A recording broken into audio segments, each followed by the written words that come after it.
They say it takes 2 days for your dog to start eating your body. It was like someone hit me in the chest with a sledgehammer. I collapsed to the floor. I must have hit my head on something because by the time I regained consciousness, my forehead was sticky with blood. My whole body felt sore. I could breathe, but only just barely. I was down in the basement cleaning that row of shelves that I had been putting off, so I doubt my neighbors heard me falling. The only thing that was home, and would be until the next morning, was my boyfriend's stupid dog, Cooper.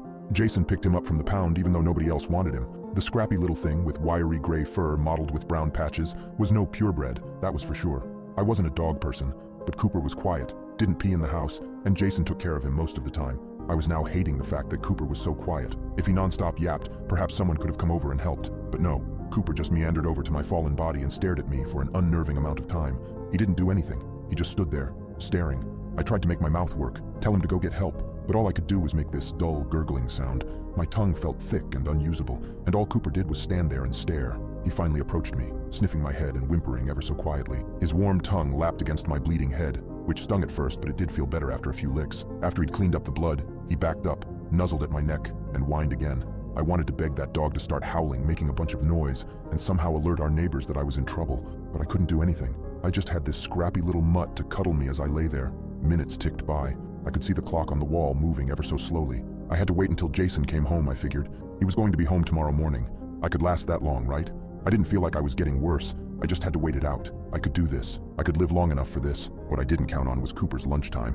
Cooper got fed 3 times a day. Jason spoiled the mutt. He got that fresh food stuff from the pet store that cost almost as much as our groceries, but Cooper loved it. But when noon came, and I was being a terrible owner and not getting up to feed Cooper, he got impatient. His little claws clacked across the linoleum as he paced back and forth. He pawed at the fridge before returning to my side with his little whines. Why wasn't I feeding him his lunch? He was clearly going to starve to death, even though I'd given him his breakfast. A half hour past his lunch, Cooper growled. I'd never heard him growl before, but he sounded genuinely pissed off. I couldn't see him, but I could just imagine him glaring at me. I half expected him to finally bark for the first time since we'd taken him in. Instead of barking, though, he bit me. His teeth sunk into my calf, hard. It was agonizing, only made worse by the fact I couldn't scream. Cooper didn't let go either. He just pulled, actually dragging me a few inches before my skin finally gave and he tore away a healthy chunk of skin and flesh. The pain got so much worse. Cold sweats poured down my face as I heard Cooper chew and swallow. I was nearly sick. At least I wanted to be. That stupid dog just ate part of my leg, and he clearly liked it as he went back for seconds. Thank God I passed out from the pain.